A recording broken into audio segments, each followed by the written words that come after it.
Are we live? I think we might be live. All right. Hello, welcome back. I've got chords on my chords here. Hang on. Let's organize this a little bit better. I can't go having this here in my studio. I didn't set this up right. Hello. Welcome to the studio. It's a pleasure to have you here. Oh my goodness, I can't tell you what a pleasure it is to have you here. Let me know if you can see me and you can hear me. Hey, Alex, how you doing, man? Good to see you. And let's shout out to Marlies. How you doing, Marlies? And Gary, and Lori, and Lynn, and Diana, and Gary is here. Danielle, my OG. I love how you changed your name there, Danielle. That's fantastic. Good day to Steve. Tamara, my goodness, and Heidi's here. Nettie's here. Good to see you, Nettie. Deborah's here. Awesome. So many people, too many people to name. If you can hear and see me, just let me know. Yeah, perfect, loud and clear. Thank you, Trey. Amazing, awesome, awesome. So today, wow, Happy New Year. Welcome back to the studio. I've missed you. I really have. I hope you've had a good little break, if you've had a break. I haven't had much of a break, but that's okay. I didn't really want one. I just chose not to take one. I just powered through, kept going. Man, we've been working on so much content, got so much stuff to share with you. And yeah, it's 2025, it's gonna get real. It's gonna be huge. So I've got a special one for you today. This is something that's a bit of a special project for me. We're gonna get into this. This is a little bit of, this thing, I swear I haven't been putting this off, I swear, but a while ago, and far out, it's probably been 2 years that I've been threatening to do this tree course. Probably. Jim Meeker will be able to tell me. It's like, oh, it's actually probably 3 or 4 years, but for a while I've been talking about doing this tree course. And so now I'm just starting to get into these paintings and really realize these paintings with a lot more detail. Wait until you see Larch Thicket, the big version, right? That's been so much fun. But today's project is one of these tree paintings that is very special to me. And I'll tell you the story of this painting and this moment that I want to capture. This kind of a painting from me, but I'm going to share it with you. And the main feature of this painting is going to be a pine tree. We'll talk about this. But I'm just now starting to get into the work, which is really, really good. It's really good to have some paint flowing again. Hey, Jim, thanks so much. By the way, shout out to my guy, Jim Meeker. He's just put in there a couple of codes for you. But before we get into the live stream, before I just jump off in the deep end here, do me a huge favor, right? If you're new here, let me know. I want to shout out my friend Jane, who came to see me, who lives in Queenstown with her husband Zane. Jane and Zane, I thought that was cool. Really, really lovely people. And just want to shout out Jane. If Jane's watching, hello Jane, welcome to the live stream. But Jane admitted to me, she's like, I'm one of those sneaky people that just watches the live stream but never comments. So don't go doing that. If you're new here, if you've never commented before, if you've never hit us up in the live chat, do that. So to make sure you're signed into YouTube, and then just enter into those comments. And I got your comments right here on the screen. You see that? That's you, right there. That's you. So just say hello. It's fun. That's what we're here for. Mix it up. And so, Jim Meeker's, for old. So if you're my OG, if you're one of my OGs, you know what to do. It turns out Jane was an OG, but she's never commented. So shout out to Jane. And Jennifer is new. Okay, so if you're new like Jennifer, then what you do is in that live chat right now, 3 capital N's for new. Now, there's a reason I ask you to do the 3 capitals, because I can actually see it when I'm just skimming, and my eyeball picks it up.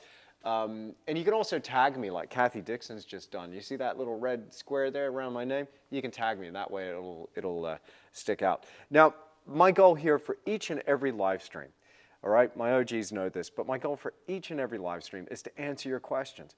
And so that's what we're here to do. We're here to really geek out, nerd out about painting. And this is our chance to go deep and really try and work out how to get you a little bit more success at the easel, create better paintings. If you're having a technical question or some sort of issue that you need to fix, or you got a color mixing question or whatever, it could even be an art business question. I love that stuff. Then let's talk about it. So hit me up in that live chat with 3 capital Qs for question, question, question. That way my eyeballs, my little eyeballs are going to see that when it comes up there on the chat. Now, I might miss your question. That can happen too. So just make sure that you ask it again. Don't worry about spamming me. I'm here for you. So you just ask that question again and again and again until I see it. Okay, cool. Hey, Meg, welcome. Duke Rogers, welcome. There's a few newbies here. Fantastic. And welcome to Jennifer as well. Awesome. Hello, Olin. Right, Olin Callahan in Sarasota. New to the chat, but try to attend each session. Oh, awesome. Well, thank you for saying hello. Awesome. Excellent. Hey, Susan Alexander. How are you? Good to see you again. Goji is watching from Munich. I'm sorry if I mispronounced the name there. And Ed is here. Ed's new, and Dana's new. Fantastic. Geraldine, one of my OGs. Awesome. Awesome. And Art Bled, hi from Slovenia. Awesome. This is cool. I can't tell you how fun this is doing these live streams and what y'all mean to me. This is so awesome. So welcome. Now, I've just pulled up on my other screen here the reference material. Let's get into today's project. And this is the photograph. Now, this area is quite special. Not the palette shot, this one, there we go. This area is quite special to me. So I'll give you a little bit of a breakdown of the history and why I'm going to be painting this painting. So this photograph was taken in an area called Gabriel's Gully. And Gabriel's Gully was named after Gabriel Reed, who first discovered gold here in Lawrence back in the 1800s. Now, when they discovered the gold, I mean, it's a bit like these stories that you hear of like the gold rush in California and Alaska and heck, all around the world. As soon as they find gold, everybody just descends onto this spot, right? Well, at the time, New Zealand, was pretty small in terms of its population. And in terms of its, colonial population. And what ended up happening was Lawrence exploded in population. It was one of the most densely populated areas in the country. And they were even toying with the idea of making it New Zealand's capital.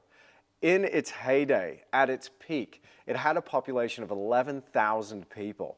And when you're here in Lawrence, if you've ever been to Lawrence, you'd be like, where did they all go? Where the heck were they?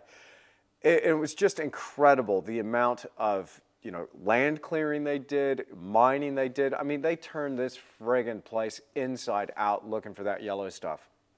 So this value that you're seeing here is basically, the valley here it was a valley, and it would have gone down a wee bit deeper than what you're seeing. But what you're looking at there is all of the runoff from the, what do they call them? Jim Meeker might know, but from the sluicing process, this is all that alluvial stuff that is, the castaway bits where the gold wasn't. And so they basically filled this entire valley in with dirt, and so it would have originally gone down quite a bit deeper, but they've dug it out, they mixed it up, and they've been looking for this gold as they're sifting through everything. This valley would have been full of just dudes in their sluice boxes and their tents, and they were just camping out in the bitter cold and in the summers and everything, looking for the gold. So that's what this area is. But now, 150, nearly 200 years on, what's happened is it started to grow over again. And you've got these big, what they call down here in the South Island, the old man pines. And they're quite picturesque, they're really beautiful. Now, I want to just draw your attention to one thing, and this is why I just find myself right now, I have to paint this scene, is because right here in the distance, let's see if I can zoom in here, this is where you'd roll up and park your cars, and we would park our cars and we would walk our puppies here through the thing. There's my wife, Rachel.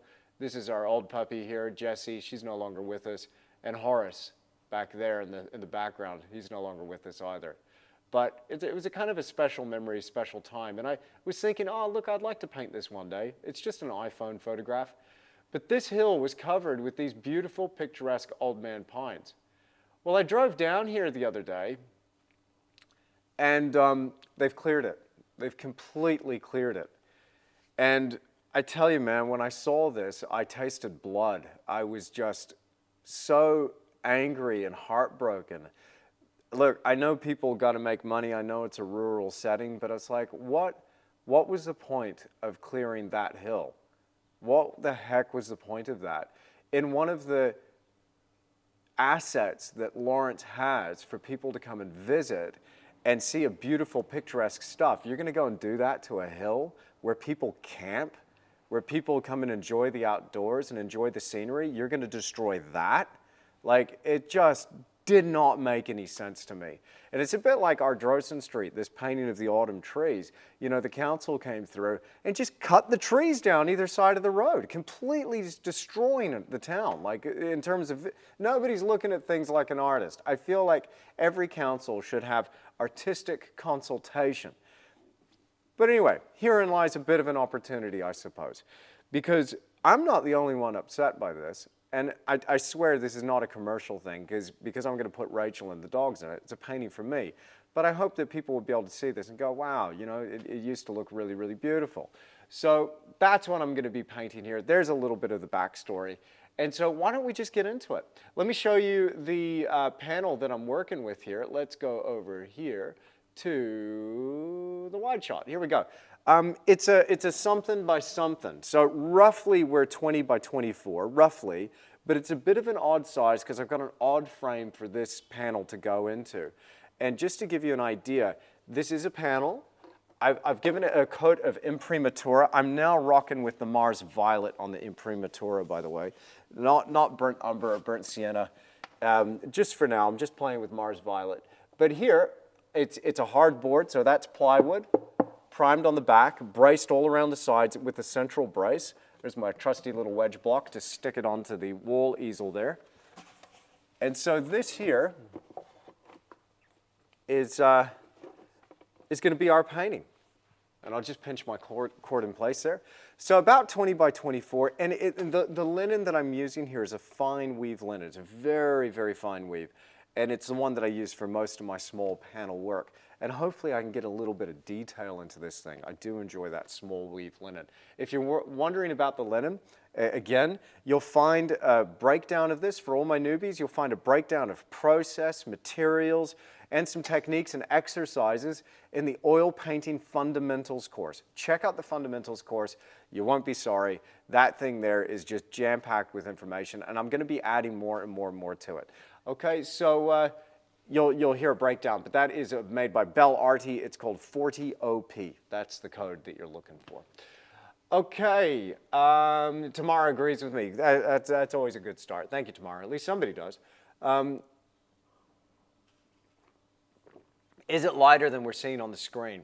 I'm looking at the feedback on my screen, Lori, and it looks pretty, I think I got the lighting dialed in today. It looks pretty close. I think I got the lighting dialed in, but we'll see. And if y'all are having trouble seeing it, you just let me know. Let's go, because I always forget to do this. I start painting, I forget to do this. Let's have a breakdown of the materials here, the colors on the palette that we're going to use today. And you're going to recognize most of these colors. So here we've got our liquid impasto right there, that little gelatinous lump. Hey, now, here, wait. Zoom out a little bit. Come on, fella. Let me just adjust this sucker. Can I? All right, cool. Liquid impasto, burnt umber. We got some transparent red oxide right there. We've got a little bit of transparent yellow oxide. That's some good stuff right there. We've got some raw sienna, titanium white and Kremnitz white, cadmium lemon. I've got here a couple of new colors, right? What plywood are you using? And how thick is that plywood? Okay, hey, Penny, great question. Tamara, great question. Okay, so I'll just address that quickly. The plywood is a very fine, like, what do they call it? It's either cabinet ply or dressing ply, something like that. But it's a very fine, smooth plywood that you could use for paneling. And it's a high grade. In the hardware store, you know, the difference between those two types of plywood is whether they keep it in the store or it's out in the yard. This is the stuff that's inside the store. Okay, so it's very fine, fine plywood, and it's about this thick. So here's my palette, and it's exactly like that thick. So what is that? It's about 4 or 5 mil. You know, you can go heavier, and you could avoid using quite as much bracing as I've used, but it just makes your panel heavier and clunkier and thicker, but you could totally do that. There's no reason you couldn't use like a 1 1/4 inch ply or more, you know, if you wanted to. I mean, it's totally up to you. All you're looking for is something that's dead flat, that doesn't have any warp to it. And again, we can get away with a little bit here because it's linen on plywood. I would dial in the plywood. I'd probably paint on birch or some high-end wood panel and make sure that that was finished to an absolute T if I was going to paint directly on the wood, which we could do at some point, but I do prefer that linen. So that it's linen on panels, so you can get away with a little bit of a rougher surface if you don't want to spring for the good stuff, but it's about 4 or 5 millimeters. Okay, I was talking about a couple of new colors here, because there's going to be a couple here that you don't recognize. This one here, this space, is where Hansa yellow should go. So I've got a cool yellow and I've got a slightly warmer yellow. Here on the camera, it's actually appearing really cool, isn't it? It's almost like a lime. But to my eye here in studio, just to let you know, that's more of a gold. So my colors are being thrown off slightly. I'm working under the new UG LED LED bulbs, which is a lot nicer because when notice how when I put the brush on the canvas, it doesn't show up now with those annoying shadows that I used to get. Like I've got a couple of little shadows, sure. But you know, remember those sharp 7 shadows that would come off my brush? It was terrible. So new lighting rig, I'm much happier with this. I've got a couple of soft boxes up here that are helping me. Okay, so this color here, I digress. This color here is Aerolide Yellow. Aerolide Yellow. I actually had an old tube of Langridge, and so I was like, oh man, I forgot to order my Hansa from Eric Silver. He sent me all my Cremnitz. Yay, I got my Cremnitz. Yeah, to my OGs listening, I mean, I was worried about that, not getting my contraband into the country. Because they made lead white illegal here, and I think they made it illegal to sell, but I can get it shipped in for my own use as an artist. But I got all my lead. Fantastic. So I'm using an old tube of Aerolide Yellow, and that's replaced the Hansa for now, but I really do love that Hansa. But Aerolide is actually very transparent, so this is holding the color space that I need. Here I've got some Indian Yellow, Cadmium Red Light, and a new one here for the reason that I cannot find my permanent crimson anywhere. I don't know where it is, and I want it, but maybe we're going to make some awesome discovery, and I'm going to try this color for the first time on this live stream. I've got quinacridone red rose right there, sitting between the cadmium red light and my quinacridone magenta. I'm hoping, I'm looking at it there and I'm a little concerned because it's so bright and light, but I'm hoping it's transparent like quinacridone magenta is. We shall see. I don't know. We shall see. And here we've got ultramarine blue, and we've got cobalt blue, cobalt teal, and phthalo green. And if you don't mind, I'm going to take a quick pause and just say a quick word to one of my guys who just turned up. All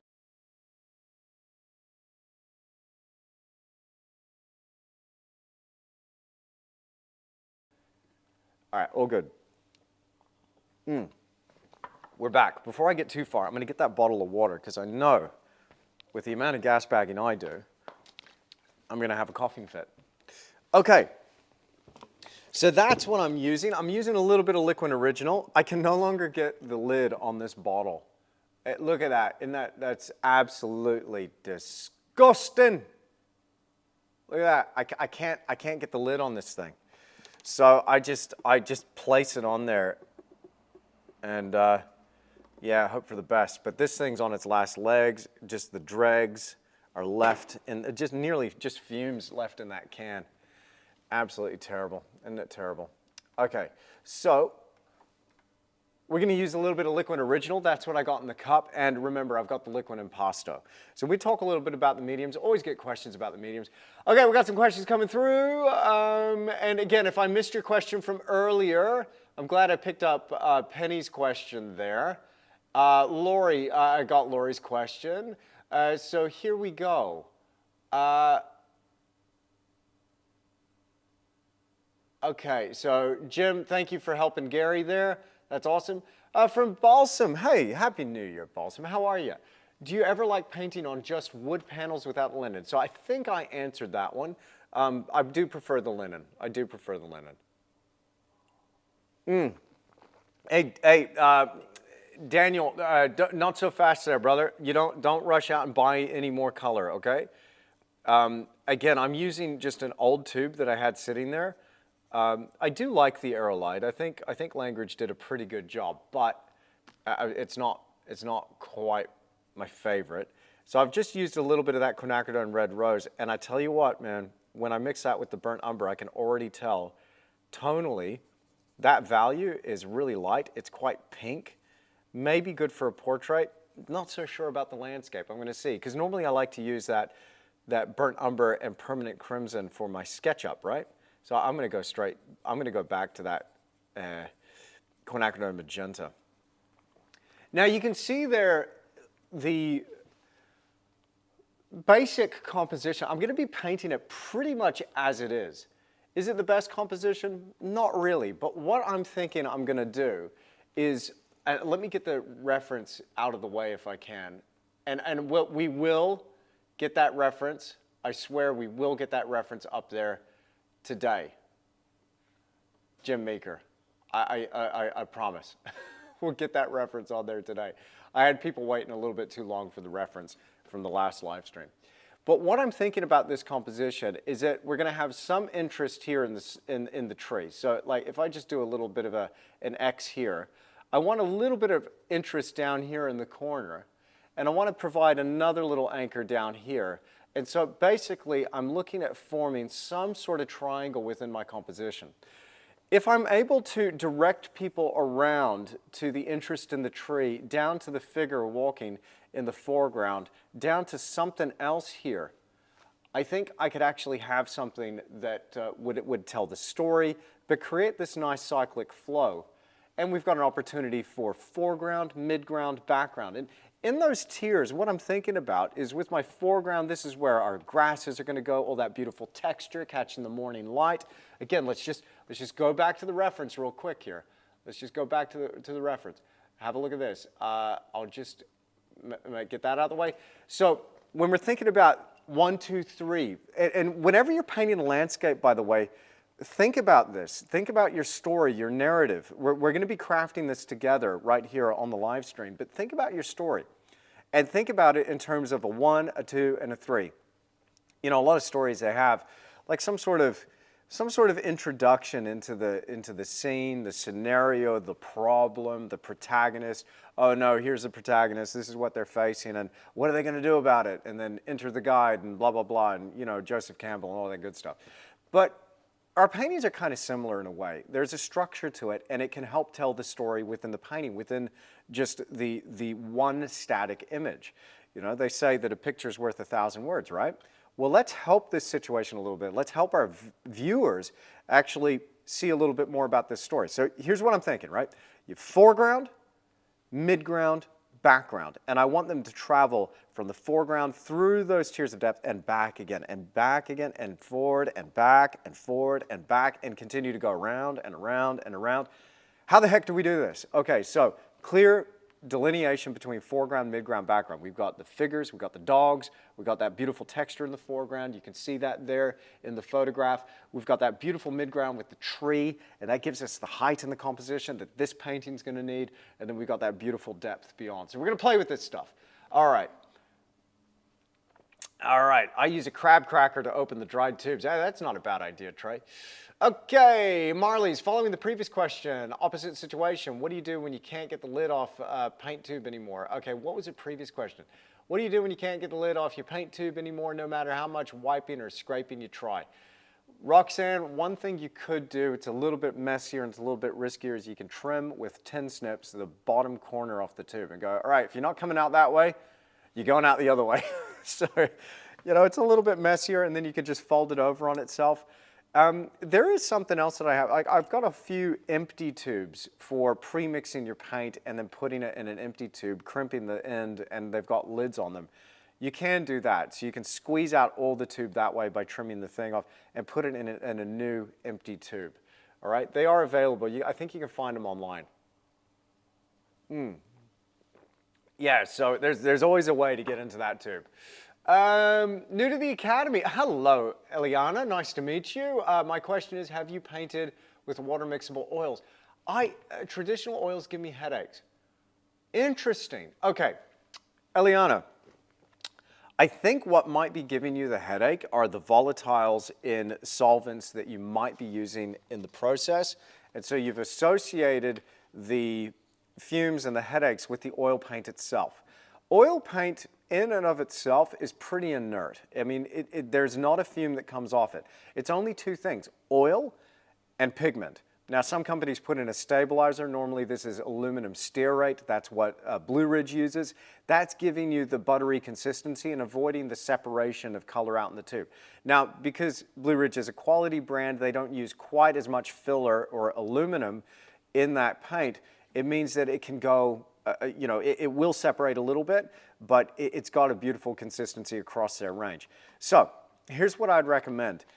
Get the solvent out of your process, out of the painting process, and get it out of the studio, and give these a shot. But to answer your question, have I used water mixable? I have. I think they're okay. I don't prefer them, but I mean, they're okay. And I know of a few professional artists that that's all they use. And they use it for similar reasons, that they don't like the solvent. So you can remove solvents from your process totally. Check out the Oil Painting Fundamentals course. I do have a little bit of a chat about it in the solvents section of that course. There's a module there just about solvents. But I think that might be the issue. So for me, if I even get a whiff of any petroleum distillate, white spirit, mineral turpentine, instant migraine, boom, it knocks me out. It's like my body's just like, no, you're not going there again. So pure gum turpentine is what I use generally. So, or a Gamsol. Gamsol, yes, Gamsol is a petroleum distillate. It's odorless. It doesn't seem to bother me quite as bad.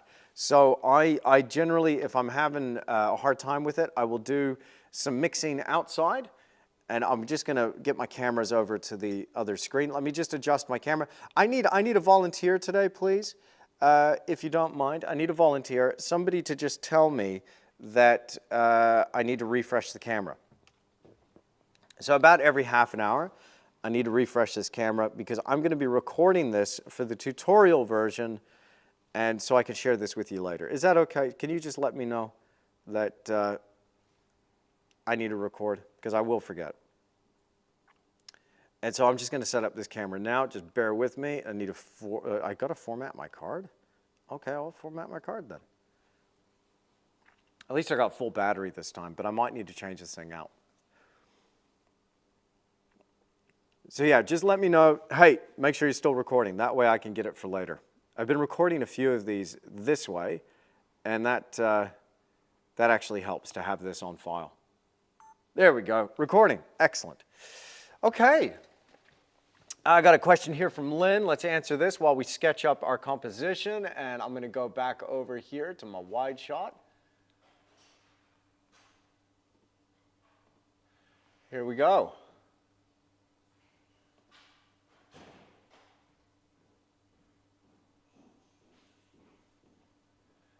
Okay, so let's go ahead and sketch this up. I got a bit of burnt umber here. I got a bit of a quinacridone magenta. That's the color that I'm going to be using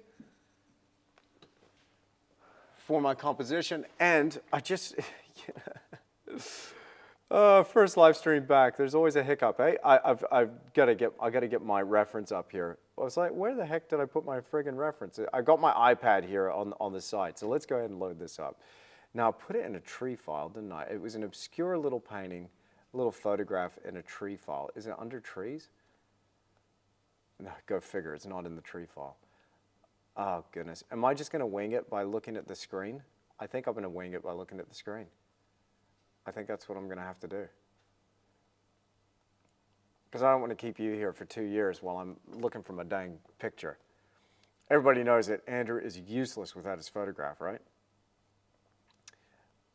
What the heck did I do with it? Trees for sketching. No, it's not in trees for sketching. How many tree files you need, dude? Come on, seriously. Okay, I'm about to give up on this. I'm about to give up on this. Come on. Okay. Yes, found it. Good. Okay, so let's think about this. Now, I want plenty of room for that foreground and some of these beautiful shapes. So I'm going to maybe dedicate the bottom third to foreground with that gorgeous light coming through. And I've got this really lovely path coming through, but I've got a spot here that I want to use. I got a spot here that I want to use, but I don't want to, and I want to stagger them. I don't want to make them equal or level. So I know you're looking at this from an angle, but from my angle, this one is a little bit higher than this one. So I'm following pretty much what the photograph is showing. I seem to have composed the photograph pretty well because this is exactly where I'm going to want to put my wife walking along the path. I like Jessie, my border collie, just behind her, but you know what? Horace is straggling right there, that little dot of white there in the background. I think what would be a good idea is to bring Horace up in front and have him leading. I think that'd be great. So there's Rachel walking, there's Jessie walking.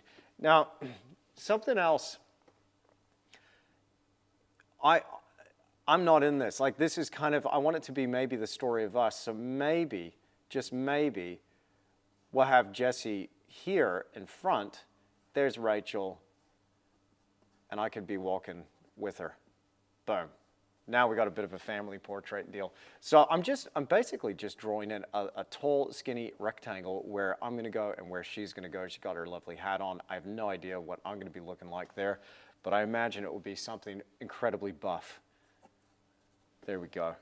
Okay, so we're going to, what I think I love, the way these little hills and divots catch that light. So I'm just going to sketch in some of these shapes and curves. I think this edge light from the backlit little hills where the weeds and grasses are sticking up, that's going to be absolutely phenomenal. But I might accentuate some of these shapes to just give it a little bit more drama and depth. So here on this berm, I might actually increase the height of that. Think about contrast, so we'll have a bit of a higher shape behind. And I think people will still recognize that as Gabriel's Gully, and then maybe have a bit higher here. So you can kind of get the lay of the land here. We've got our little dog here in the foreground. We're going to cast this foreground in shadow. We might even have some trailing shadow coming through. Maybe there's another tree over here somewhere.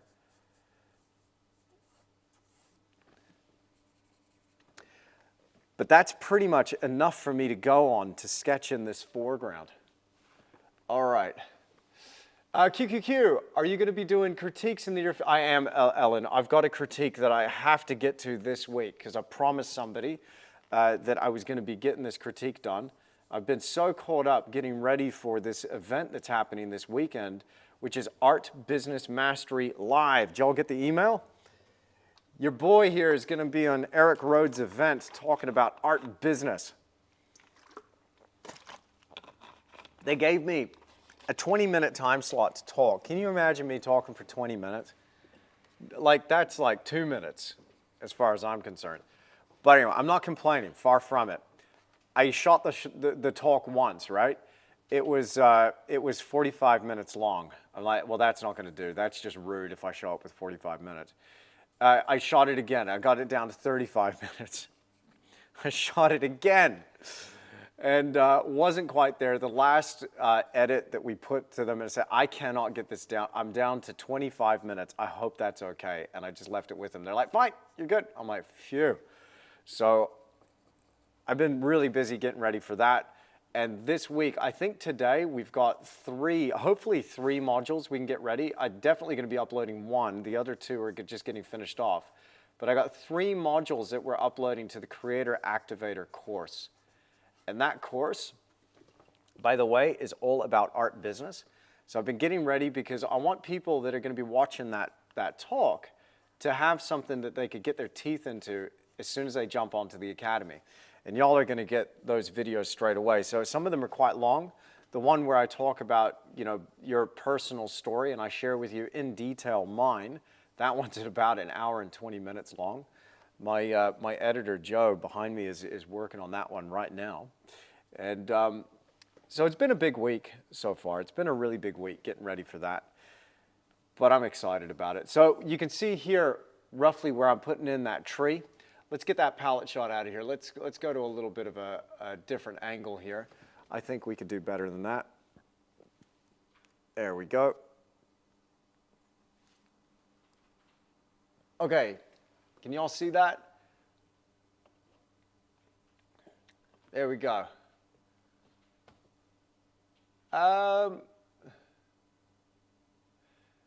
There's a great answer there to that question. Thank you, Sarah. I haven't seen you put a whole person head to toe into a painting for a long time.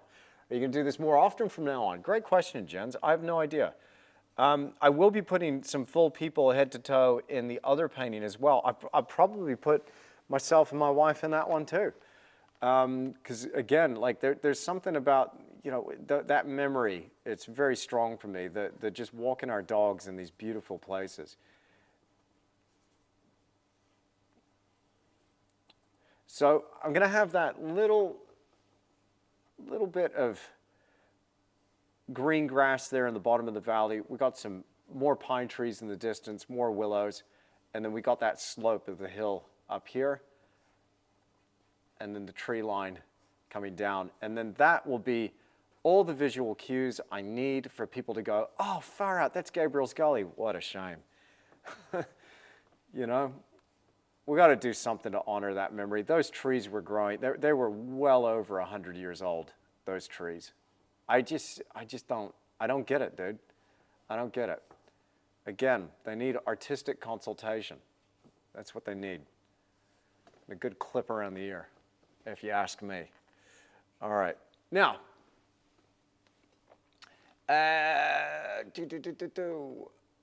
here we go. Hey, Jim Meeker, if you can, could I get you to post a link to the event in the chat there? If people would like to join the event, it's Streamline. I think it's either Streamline Events or Streamline Marketing, but it's Eric Rhodes' site about Art Business Mastery Live. Would you mind posting a link to that, please? Okay. How was the gallery? The gallery's great. The opening was fantastic. It was a brilliant night. It was so much fun. So yeah, we all had an absolute blast. Tons of people were here. There was probably over 100 people at the opening. Yes, we filmed the whole thing. Yes, I'll be sharing it with you shortly. It's nearly finished the editing process. We're just doing the final reviews and checks now. And as soon as Jim Fairburn gets back from his little trip away, or his little time away, he'll be jumping back into the reviews and reviewing some of that content before it goes out. So can you see, can anybody make any sense of what I've done here? Can you see it? Let's harden up some of these lines so you can actually see it. Because what I'm doing is I'm just sketching. Now, I like to do this because what I'm thinking about is a big general shapes here, right? I don't need a pencil. I don't need charcoal. And it's not because I'm fancy-like, but it's because I've practiced this over and over again until I became confident with just drawing with a brush. I prefer to draw with a brush. And it's just because I keep doing it and doing it and doing it. Now, if you want to be careful, you can just stick in your comfort zone. There's nothing wrong with that. I don't mean that in a bad way. But you can, if you're comfortable drawing it out with the pencil first, you can do that. But I would encourage you, I think it'll make you a better painter to just throw yourself in the deep end, try and sketch with a brush. And in the background, continue to practice your drawing. Practice those skills. Drive those skills further and further and further. Now, speaking of skills, I had a great conversation yesterday with Jeffrey Watts from Watts Atelier. on the podcast. That one will be coming out very soon. In fact, I think we're releasing it next week. Amazing. And the way he talks about skill acquisition and skill development and the sacrifices he's made in his life to develop some serious skill is just outstanding. Now, Jeff Watts is incredibly influential for a number of reasons. He's probably had, you know, and he, like somebody like Eric Rhodes in a way, you know, he's had a huge impact on the art world. Jeff Watts is a teacher of teachers. The people that have come out of his art school have had absolutely stupendous careers, and they're still going. I mean, Pavel Sokov came out of his art school. Stan Prokopenko, heard of him? He came from that art school. I mean, Stan's got millions of subscribers on YouTube now and a booming art education presence. You know, he does a lot of portraits and figures and drawing, and he's also teamed up with a whole bunch of other artists. I really admire what Stan's been able to do in his career. It's absolutely incredible. But he came out of Jeff Watts' art school, and that's something to be said for that atelier system. And so I really have admired Jeff from afar for a very long time. He's a teacher of teachers. I just think it's just so cool. But he was talking about how he throws himself in the deep end, 60, 70 hours a week painting and just drilling paintings. So as I sketch this up, can you see here, this tree now, right here, we're going to go all the way off the top. By the way, just like we were painting the big cumulus cloud out in the Teviot Valley with the rainbow. Y'all remember the rainbow painting? Who could forget, right? Y'all remember that live stream? Whenever we have a shape going off the top, there's something subconscious going on. It says, this thing's so big, we couldn't fit it in this composition. I often prefer to take it right off the top than show the top of the tree. And I see a lot of beginners do this. They get right up to the top and go, oh, I don't want to clip the edge, so I'll just bring it underneath. And it weakens their composition. Go all the way with it. Get a little bit of Edgar Payne in there. Okay, do you find that you get stuck painting the same thing in the same manner? Never, Jennifer. Never. Do you find that I get stuck painting the same thing in the same manner? Maybe. Maybe. Maybe some people think I'm a little bit repetitive, but no, I don't. The way that I feel I get around that and I stay interested in what I'm doing, I'm just going to scumble in a little bit of darker value here for some of these shadows to just allow us to see this composition a little bit clearer. But the way I stay engaged in the process is I work across a variety of genres. And here's the thing about painting. When we're painting in a traditional, realistic manner, reminiscent of masters from the 18th and 19th century, and this is the thing I'm completely jazzed about. I love traditional technique. I want to investigate and break down what old masters did and replicate it in my own work, try and form a methodology around that, and share that with you. So whenever we're doing that, recognize that there is so much to know. You will never plumb those depths. So I'm not worried about painting the same thing in the same manner. Far from it. There's so much to know. You can't know all of it. And whenever I think I got this thing whipped, another lesson rears its head and it's like, hey, what about this? I'm like, oh, far out, of course, you know? And so whether it's a composition thing or a color thing, it's important that we stay green and we stay growing. Because when you're green, you grow. When you're ripe, you rot. So I'm not worried about painting something in the same manner, but I am interested in painting it as well as it can be painted. Now that doesn't mean as photographic, tight, and realistic with the tiniest little brushes, although I do get trapped in that from time to time, you know me. But it just means that if there's a better way that I can think about communicating something, then I'll think, okay, this time I'm going to get a little bit of flair in there with my brushwork. This time I'm going to get a little bit loose. This time, it'll be different this time. I will say that this one here is going to be quite tight. I want it to be realistic. I want actually something that not photographic. It's going to definitely look like a painting, but I want it to have that vibe.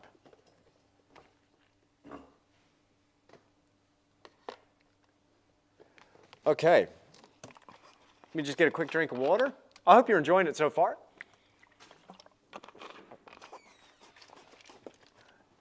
Morning, TY.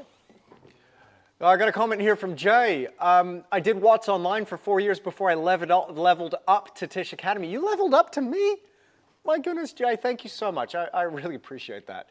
I think the same goes for sails. If you cut them off the boat, it looks bigger. Ah, there you go. Yeah, hey, it does. And speaking of Edgar Payne, what do you think of Edgar Payne's sailboats, Jim? What do you think?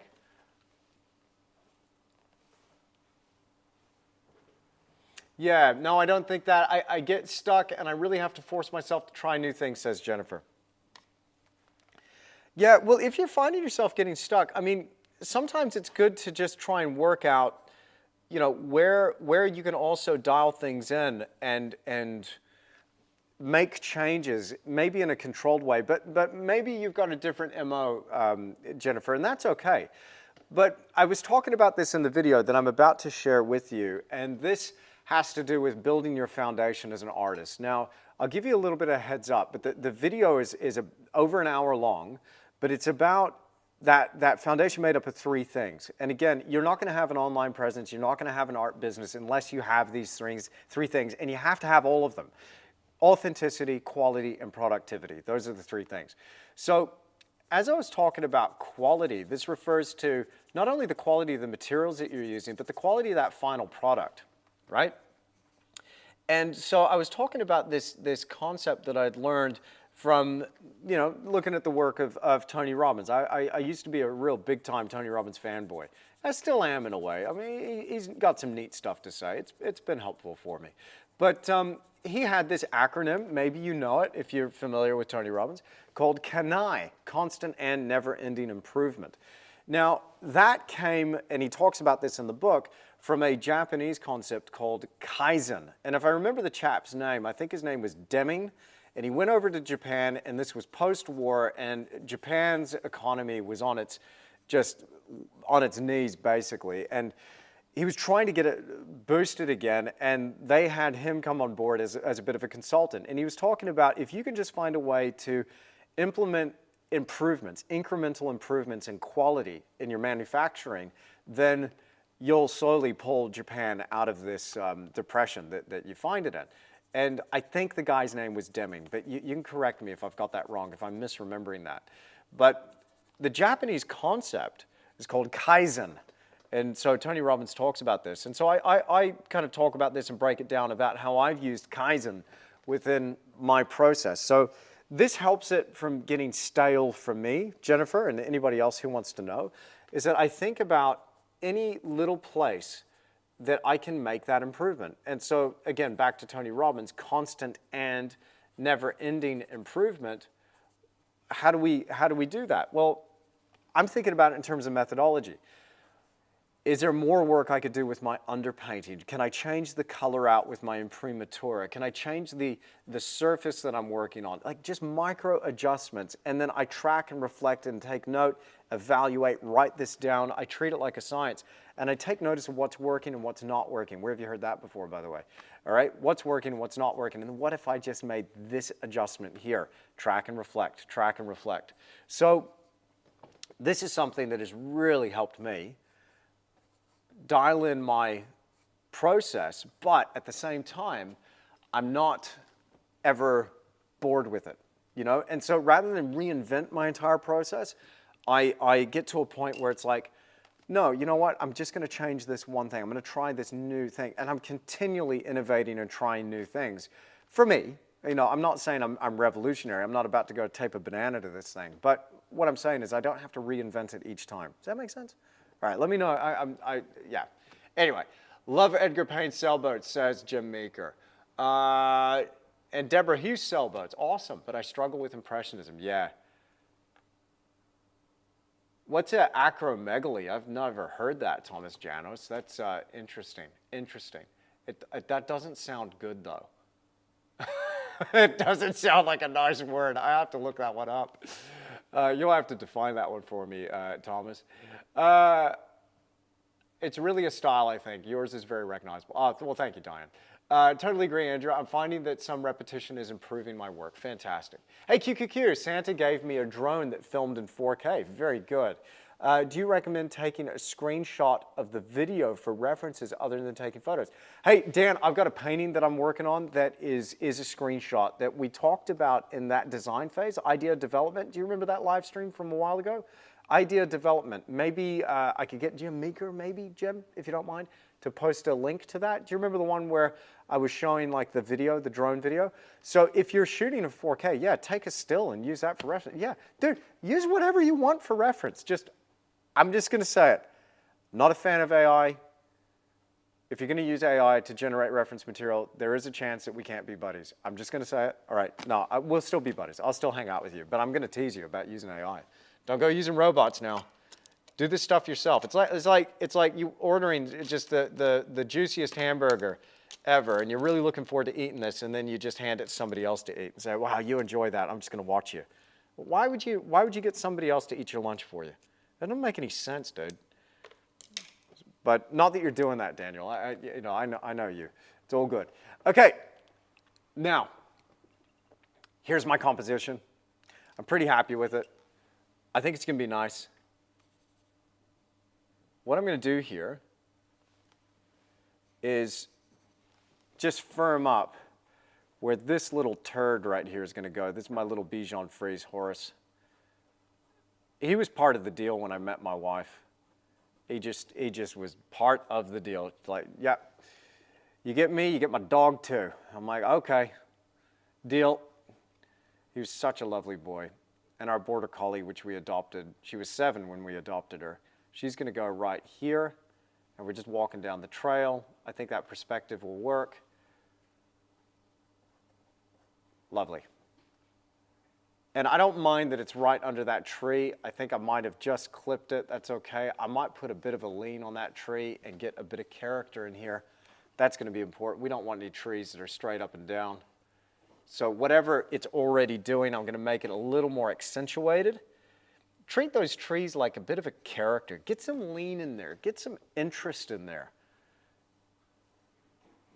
So we'll just firm up that trunk. We'll have a branch that comes off the side, and then that carries on up.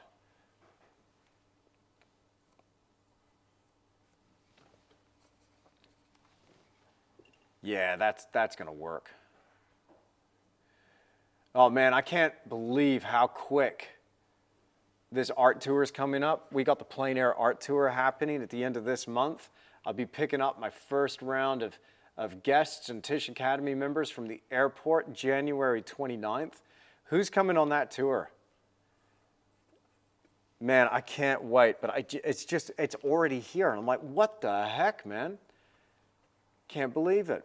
So during the month of February, we're not going to have any live streams because I'll be away on tour, and then we'll be back. But I will also be filming the tour. I'll be sharing that with you, some parts of it anyway. I'll probably be busy teaching and painting alongside some of our Academy members. But who's coming on the tour? Who's stoked? Is Terry in the house? Is Riley in the house? Vanessa Jones in the house? Probably a bit early for Vanessa Jones.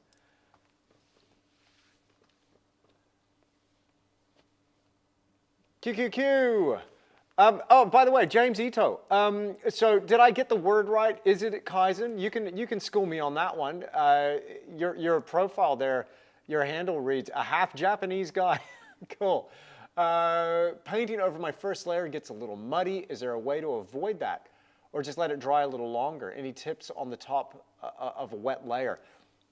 Yeah, James, I want you to check out my video on brush loading. You'll find that in the landscape library. And that one on brush loading, I think will answer a few questions. So you can work wet and wet, but it's a sign that there's not enough paint on your brush, and maybe you've got a little bit too much action in the brush strokes, so you're lifting some of the paint rather than depositing the paint. There's a little bit of nuance there. So you're going to have a heavily loaded brush if you're going to work wet and wet, and then you're going to have to reload that brush. The other thing you want to have, and we're going to be painting this with this today, is a couple of paper towels, James. Now, I don't recognize your name, so maybe you're new here, or maybe you've been silently watching from afar, but you want to get a couple of squares of paper towel and fold that over into a little booklet, and then continually wipe off your brush as you go. But anyway, look, I'm going to zoom out a little bit here, and look, we've got our composition. I'm ready to roll. Are you ready to start applying a little bit of color to this thing? I'm happy. Compositionally, I'm happy. I like how there's a little bit of a lean in this tree now, and it kind of points to the two figures here down in the foreground. I think that's neat. I like the hill coming in here. We kind of got a third, a third, a third, but it's not so even that I think it's going to be a problem. You know, this line is crept up nearly halfway, but that's a halfway point, so we're just shy of that. There's nothing really in the center that is distracting. I haven't placed anything front and center, so I haven't broken any of my big composition rules. Tomorrow's not coming. No, tomorrow. Well, look, we're going to be doing it again in 2026, potentially. And I'm just going to say, I should not be mentioning this right now. I shouldn't, but I'm going to, because I'm terribly unprofessional. There is a chance, a possibility that you might be able to join me somewhere in Europe later this year, potentially, if they can get me on a plane. I don't know about that. It's very tempting right now, but I'm considering doing something in Europe later in the year. So tomorrow you might get your chance. Just a short little flight from Canada. Anyway, hey, Terry's in the house. Neil's in the house. Hey, awesome, awesome. Yeah, so James, what I'd love to ask you, as you're a half Japanese guy, as it says there in your handle, is the concept of Kaizen. Kaizen, or maybe somebody could Google this as well and paste it in the chat. What does Kaizen mean? And just one quick second, guys. I just need to mute and have a quick chat to a team.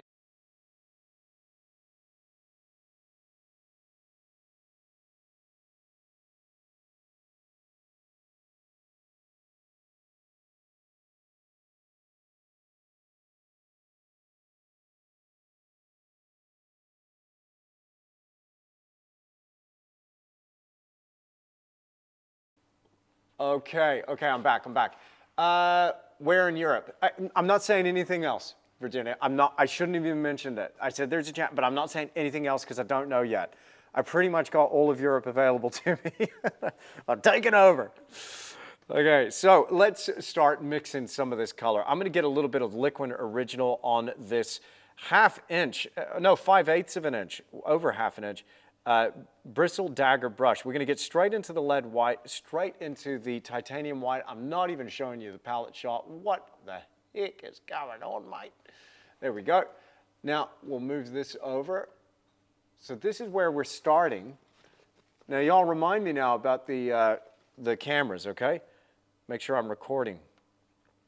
But here I'm going to start with a bit of ultramarine blue and a bit of cobalt blue and a bit of cobalt teal.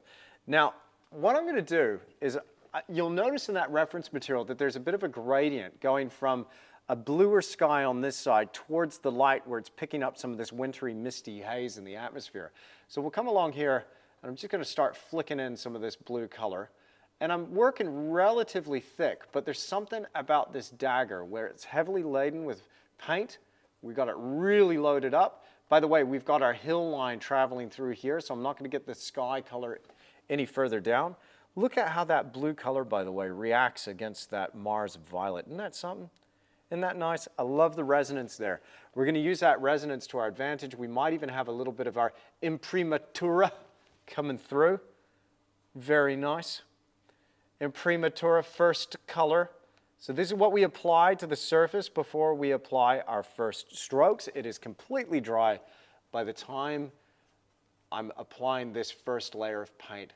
Now my job here with the first layer of paint is to create a surface that will accept the next layer of brushwork. I want a little bit of texture, a modicum of texture, not too much, but not too little.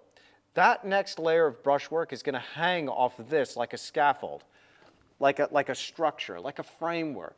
There's a little bit of texture there, a little bit of tooth given by the bristle brushes, and this allows me to build up an intricate, beautifully complicated surface, where you look into it and you can continue to tease out textures and little different color notes.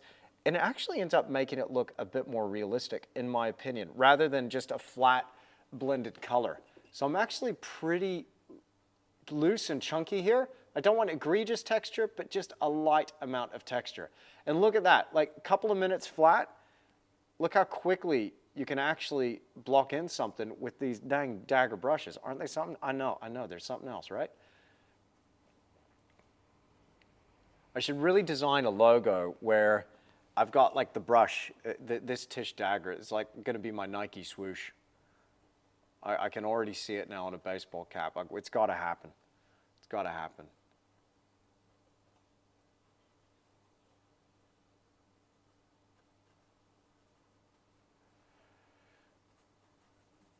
Right, just create a couple of windows in our tree. Check the camera. Yep, still recording. Thank you, Mr. Meeker.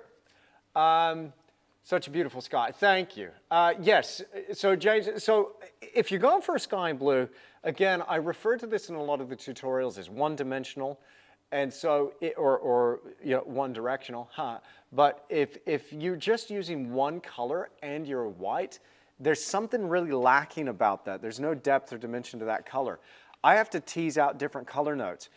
As I come closer to the horizon, it gets paler and greener. And I'm actually seeing this come through in my reference material. I'm not sure if you can pick that up from the little image on the screen here, but it appears to be a little bit paler and greener. Check this out. Let's have a quick look here at the bigger version. And check out against that tree line over on the right-hand side, against that silhouetted tree line, notice how it appears, you can almost see the cobalt teal coming through. Can you see that there? And so that's something that, that I want to play with, is have it a little bit greener towards that, a little bit paler. As we come up, we get a little more saturated, so that's where I can afford to add in a bit more ultramarine blue, a bit more cobalt blue. Now, there's not much of a gradient in this yet, because I'm going to work back into some of this wet color while it's still wet here during my block-in. And by the way, I've got about another hour with you. I've got a hard stop at the top of the hour, so we'll just see how far we get. But I'm not making any promises about getting this thing finished or completely blocked in 2 hours. Are you kidding me? This thing's going to take me over a week to finish by the time I get up and running with it. But I will be hopefully finishing this off if it works. I feel good about this, but if it does work out, I'm going to be putting this in the tree library, so in the tree course. Anyway, so what colors are used for the violet base? So that's just Mars Violet there, Linda Davidson. Mars Violet, that's the color you're looking for. And I apply it the same way, but I've got a new technique that gives me that evenness without the brush strokes. Oh my goodness, it's incredibly technical. You just rub it down with a paper towel, and you get a nice even surface. Demi is considered the father of quality management used mainly in industry. Thank you, Phillips. Appreciate that. Okay. Camera checking time. Okay, I tell you what, I'm going to refresh the shot, y'all. I got 79% battery. I'm refreshing the shot. There we go. Okay, we're going to carry on. Now, I've got some warmth coming through in the sky over here. As I move over, we're going to get even more titanium white, a little bit more Kremnitz white. I'm mixing those two whites together at about 50-50. For my newbies here, and this is covered in the Oil Painting Fundamentals course, I talk about it repeatedly over there in the landscape course as well. But mixing those whites 50-50 does a couple of things. Number one, it gives you just a hint of transparency, where the titanium white on its own is incredibly opaque. So the transparency gives a delicacy to that color and allows your paint to just flow a little bit more, go a little bit further without being chalky and overpowering. Now in a sky, it's not quite as noticeable, but in some other areas of the painting, it's going to be really important. So often, predominantly, I'm using a combination of whites at about 50-50. Now, the other thing about Kremnitz for my newbies, my OGs have heard all about this, and they're sick of hearing about it, but bear with me. The other thing about Kremnitz is that it's incredibly archival. I really firmly believe that a huge reason why we have old masters' paintings to look at today and enjoy them today despite the fact that art restorers seem to really know what they're doing, is that the old masters would have used lead white because that was the white that was available to them at the time. There wasn't titanium dioxide. It's relatively new, but basic lead carbonate, or the rust that comes off lead from the stack lead white process, that lead rust, that oxidized lead, that is a very popular and prevalent pigment back in the day. And so this is what they used. And it just so happens that as a structure, as a pigment structure, it is incredibly strong and resistant to a lot of the processes that would age and weather a painting.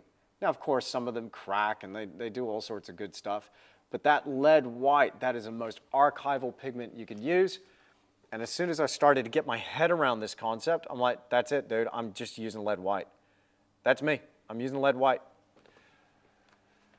I was painting out the local PA site yesterday, amazed at how many purple tones were in the sky area. There are some purple tones. Indeed, Nikki, indeed. Battery, yeah, battery's still going strong. Recording, thank you, Heidi. Please inform if and when you go to Europe, planning a trip in fall. Would love to meet you. Okay, Lou, I'm going to tell you what, and again, whenever I mention this, I'm going to always let my academy know first if I'm doing any tours or events. Y'all are always the first to know.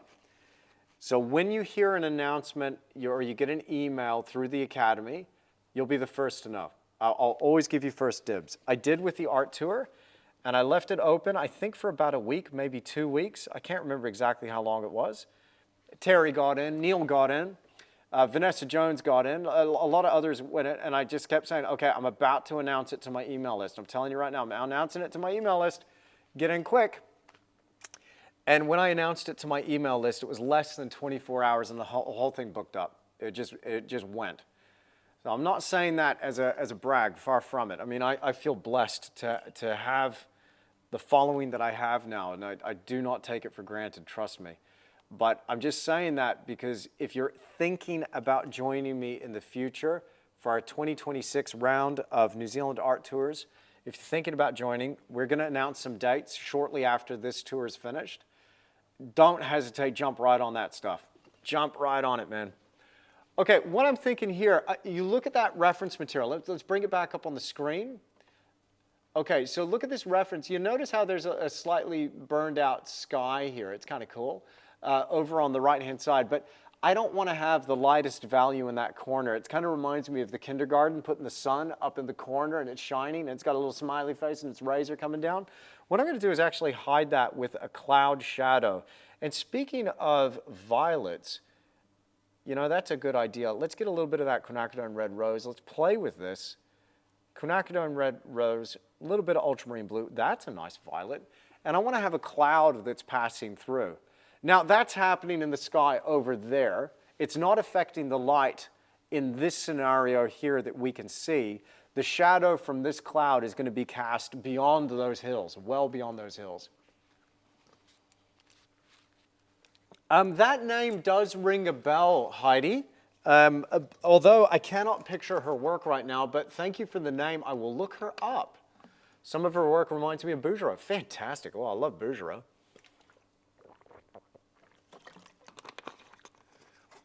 Masters are great to look back on to gain inspiration of painting survivability. Yeah, great point, James. Yeah. Did you know and see Sidney Lawrence paintings? Again, that name rings a bell. I feel like Jim Meeker was telling me about Sidney Lawrence at some point. I can't picture it right now, but again, that's another name I'm going to have to look up. Y'all are schooling me today. Goodness me. And here I was beginning to think I knew everything. Struth. Ralph, are you in Dunedin? Bro, well, if you're looking for something to do over the weekend, come up to the gallery, say good day. We're on the main road in Lawrence, number 3 Ross Place. Gallery's open, bro. Be great to meet you, Ralph. And anybody else coming through. And again, I want to shout out Jane, if she's listening. Jane and Zane. Appreciate all the tips about the locations in Queenstown and surrounds. I appreciate that. Jane's actually given me some great ideas. I'm thinking about tweaking the itinerary to go and take in some of these views. The one that really gets me is that shot over river where the bridge is. So Jane, if you're watching, thank you. Thank you. We're going to be doing a location scout here very shortly. Me and my buddy Mike, who's actually joining me for the tour as one of our drivers. So I just think a subtle cloud here, that would really help this situation. I'm seeing some indication of it in my photograph, but it's so burned out and overexposed at that point. But we can invent, right? I think that'll really help. So let's get into a little bit of raw sienna in your sky. Never hurt anything, by the way. If you want to get that Old Masters vibe and get that warmth and yellow in the sky, think about kicking it into a violet range with some of those blues, and then the earthy yellow from the raw sienna will help you give that warmth, but it won't go green on you. I've often seen beginners try and warm up their sky with a touch of yellow, and it ends up going green. But that raw sienna, little pro tip for you there, that will give you that Old Masters vibe without the green. So just a little bit of interest there in the clouds. It will diffuse off the edge there, but there's a wee bit of a line here that's going to be picked up in the bow and drag that attention downwards, even though we're going off the top of the page with the tree. Now, I'm happy with that, with the exception of that horizon line. I want to cut another color note. So let's get into a little bit of that cobalt teal and a bit more white. And I'm still recording. And down here, I'm just going to get a bit greener down close to the horizon.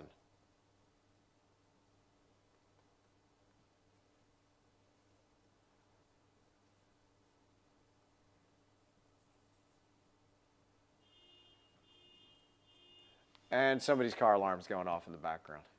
Okay. This Texas boy is not doing any bungee jumping, Nikki. Forget about it. Nope. QQQ from Rhiannon. What will it take a week to finish on this painting? Seriously, I feel like they look done when you do them live. Oh, Rhiannon, I feel like getting Larch Thicket. Remind me, Rhiannon, at the end of this live stream to give you a little preview of Larch Thicket, which I'll show you here on the live stream. It's just sitting over there on my wall easel. So I'll swap them out and I'll show you Larch Thicket. It's bigger than this, but when you see the branch work in that painting, that tiny little friggin' brushes, I was having such a good time with my number 0 ivory rigger there. Oh goodness, it was fun. But yeah, we got a bit crazy with the ivory rigger. Okay, so let's get into a little bit of this color here in the background. Now I'm noticing here, I don't know if you can see this in the photograph the way I have it there, but let's go ahead and move this out the way. We'll move this out the way. We'll go over here. Now check out this background and notice here, there is a little bit of a violet coming through. Do you see that? Now we can boost these colors in our editing program, and we can increase our saturation. We can pull a lot of this color out. It's pretty much very gray and tonal, but we can manipulate that and play with it. I'm going to apply the painter's Photoshop right now to it. What is that? I'm just going to use my brush and my imagination, and I'm going to reinterpret a bit of this color. At a certain point, the painting has to take over, y'all. It's got to take over. And you got to think, okay, what does this painting need? Doesn't matter what the photograph says. I've got the main pieces there that will cause this to be recognizable to somebody that's familiar with this area. And it will be a relatable moment to people that don't recognize this and haven't been to Gabriel's Gully. So I think we'll win across the board here. Okay, so what we got? We got, I think that was it. Hey, Jen, how are you? Jen, somebody else that's joining us on the art tour. It's the classic Z. My eye is following the total Z, the Z line. Okay, cool. Awesome. Awesome. Are you enjoying the new color base or missing the sienna mix? And Nikki's 10 minutes north of Taupo Bay. Oh, I love Taupo Bay. Where you painted a few years ago. Yeah, it's a beautiful spot, Nikki. I love Taupo Bay.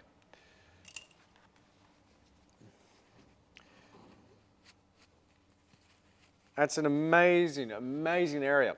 Okay, let's get this violet color for our hills. And again, if you're working in the studio, I'm just telling you right now, for your edges, for your colors, for all that good stuff, start with whatever's furthest away and work your way forward. Trust me, it works. Daniel Beresford, am I right? Does it work?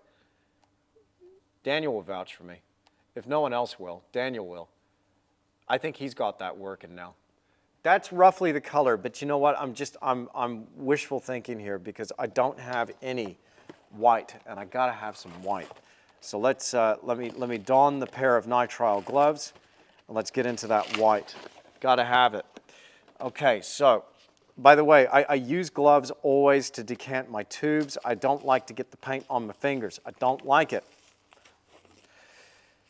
Because we're using lead, cadmium, cobalt, right? So when we're using the good stuff, the real pigments, yeah, there is a risk of exposure. So I'm not worried about any fumes. There are no fumes, but just get some gloves on, okay?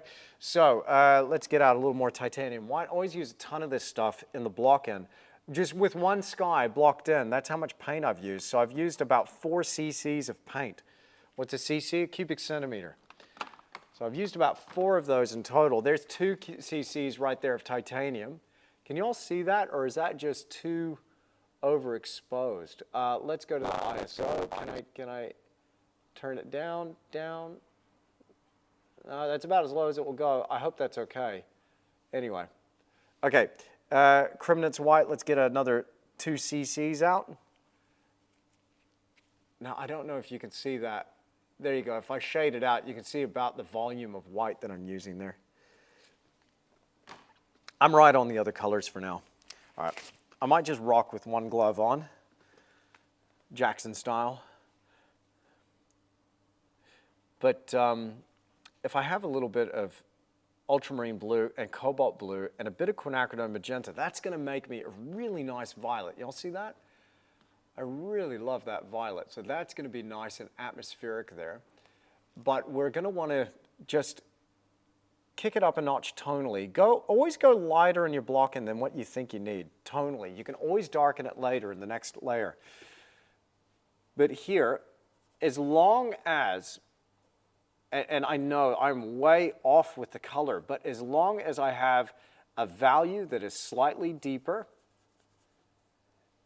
than that of the sky, it's going to start to come forward.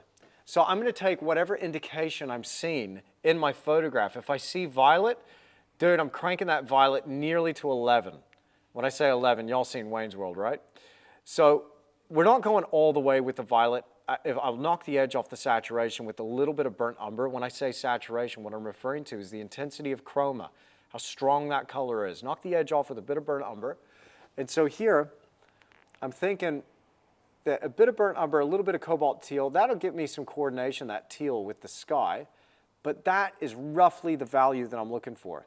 Now, because this is lighter in value than what we're going to end up putting in the foreground with our tree and all of our foreground shadows and elements amongst the grass where the 2 figures and dogs are walking, then this value here, by comparison, should sink back into the background. What do we know about value? What do we know about the way it behaves in the landscape and the way it helps us achieve depth? Well, one thing we know about it is that the darker values come further forward. The lighter values go further back. You're like, well, what about highlights, dude? Well, yes, lighter values come further forward. And sometimes darker values go further back. Wait, what? Okay, what we need to think about is the relationship of highlight to shadow. So our highlights here, we're going to have a little highlight right here for our sunlight that's just clipping the edge of this pine plantation hillside, which they've cleared.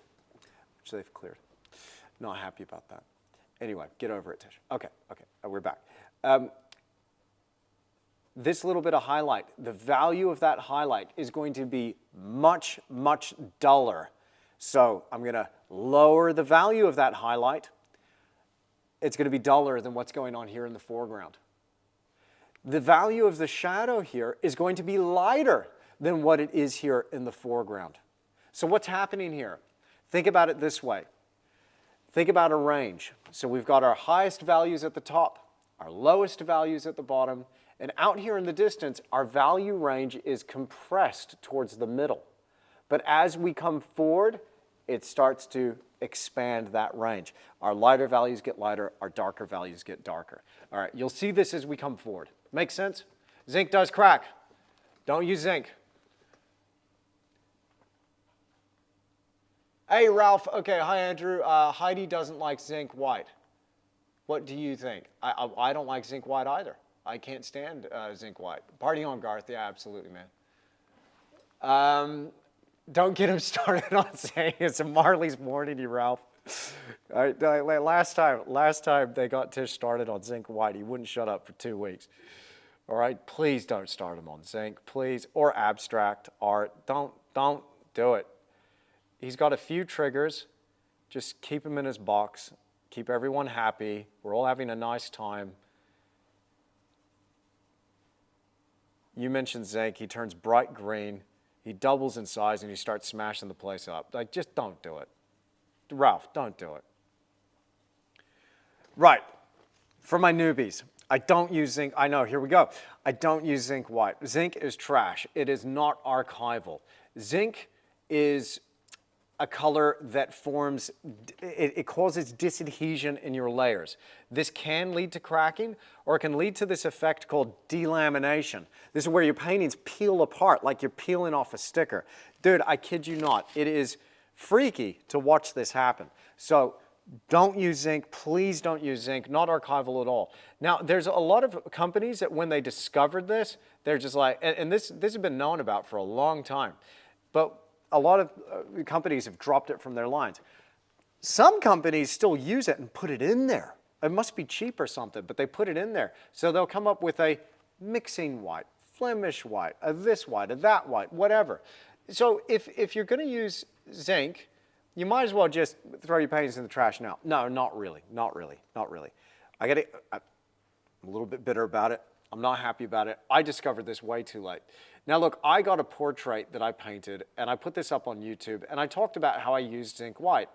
The portrait is of Oma. You remember Oma? My wife's grandmother, Louisa van Echten, Dutch immigrants to New Zealand. They were kiwi fruit farmers. And so I painted this portrait of Oma. She's got well over 1 million views now. In fact, I think she's headed up towards 2 million, I think. I don't know. But it's one of my very few viral videos, but it was good fun. And that is one of my favorite portraits. But that painting right there, she was painted entirely with zinc white, because I had an artist friend at the time say, hey dude, you need to use zinc white. It'll help you with delicacy and transparency. Yeah, we're not friends anymore, all right? Absolutely shocking. So don't go using zinc, y'all. Use lead. You can get your hands on it. So, Ralph, if you're in New Zealand, buddy, here's what you can do. You can order online from Blue Ridge Oils, and he will send you a tube of zinc white, because you're not going to be getting that stuff from Gordon Harris anymore. They won't sell it to you, unfortunately. So I've got a little bit more cobalt teal mixed into this, but even though it's quite light, look how dark it already starts to appear. Yeah, Marley's was right. Don't get him started on zinc. Oh, thank you, Jens. I appreciate that. It's very kind of you, sir.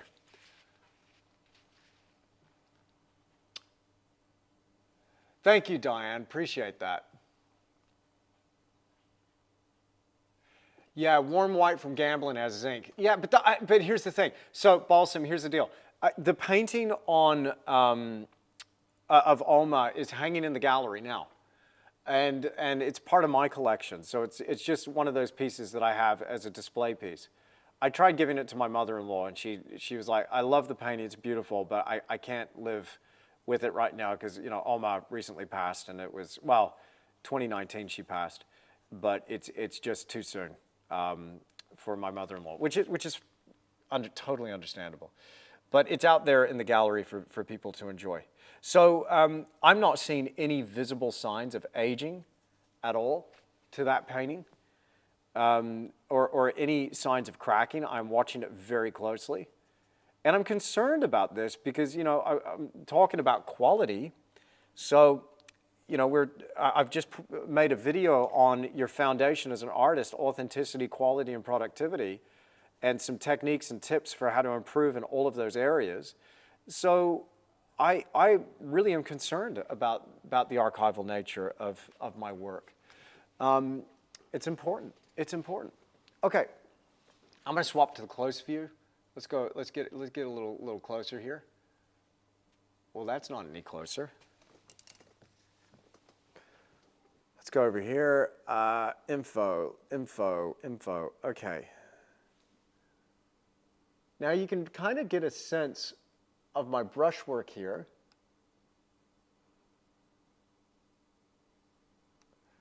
And let's zoom in. And here we go. There we go, cool. So I'm working these trees, I'm working them down. Very soon here, I'm gonna get that highlight ridge in there.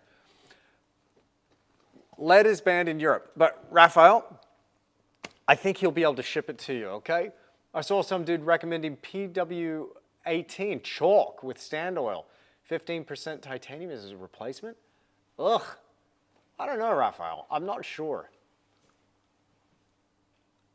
Yeah, Jens, you should be fine. And so when I heard this, like, I guess my point is I'm probably being really dramatic. I probably am. And that's why, you know, Marley's was saying, oh, don't get him started, man. Don't, look out. But I am probably being dramatic. But I just really recommend, I want your paintings to be around for a long time, okay? So I just recommend you don't go using that zinc now. Okay. There's larch, and by the way, so Larch Thicket is down in this valley. The location for Larch Thicket, if y'all remember that demo, it's down in this valley in winter. So this is a very similar time of year. We haven't had the cold snap just yet, but it's kind of autumnal, so the larch are doing their autumn color thing. But they're in the shade. It's in shadow. So how the heck does that look? Let's just go over here real quick. I'll just zoom in on this so you can see it. Can you see the slight shift in value and the slight increase in red? I don't know if that's coming through at all, but hopefully it is. So that's what we're going to be painting now. So I'm going to go pretty subtly. I've been using quinacridone red rose. I'm loving it. To get a little bit of that orangey quality, let's get into a bit of that aerolite yellow. Whoa, that's a little bit too much. I'm going to lighten the value with some Cremnitz white. I'm going to use a touch of burnt umber to drop the saturation again. I'm going to introduce some blue. It's just a slight difference. It's a very, dude, it's such a dull, muted gray. Let's see if we can get any of that color to work there. That might be good for some of the shadow area, potentially.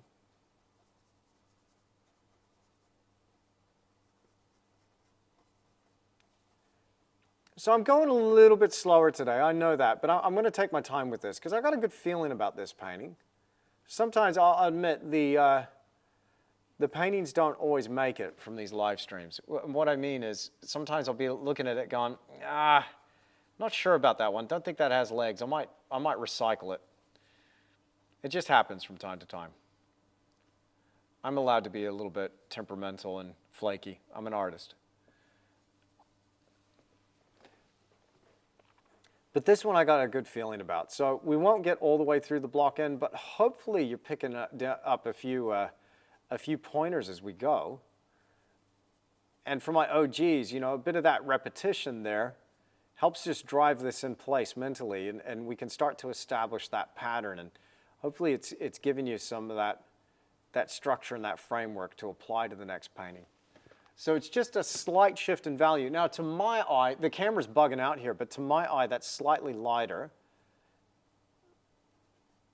than what we have beyond. But I'm going to work that edge, and I'm going to come in and lift the value once again.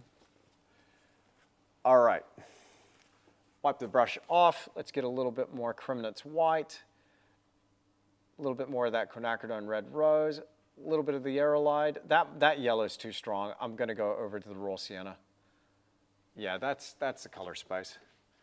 And then right in here, just a little bit of lighter color. Now again, if we're slightly off with the color, which I am slightly off, then I know I can always come back. This is just the block end. It's pretty thin what I'm using. You could see a lot of that Mars Violet from the Imprimatura coming through.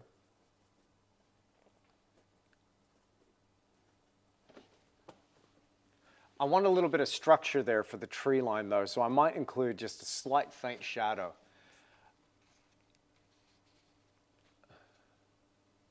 Well, thank you, Diane. That's nice. Time to check the camera. Thank you for the reminder. No, we're still good. Still recording. Thank you very much, Roxanne.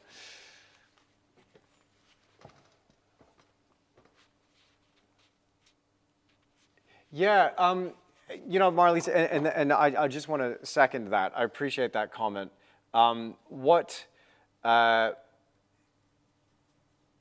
thinking there is that, you know, yes, if you're putting out a product into the world, and you're thinking about your quality, and quality will always win in the end. But if you're thinking about that quality, it comes down to that product, right? And having enough respect for yourself, but that customer that's paying good money, you want to give them something that they can pass down from generation to generation. You know, this is now part, like, yeah, okay, it's a little bit of marketing here, but it's part of my sales script and my strategy whenever I'm talking to potential clients. I say, you know, you are not buying a painting. You're buying an heirloom.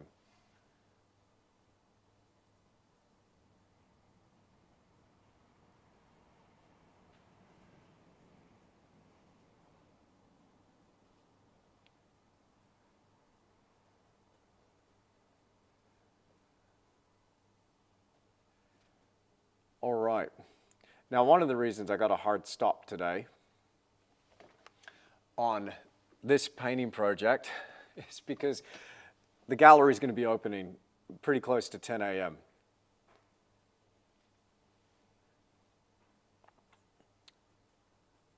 And it's all one big open space, except there's a dividing wall that cuts down through the middle.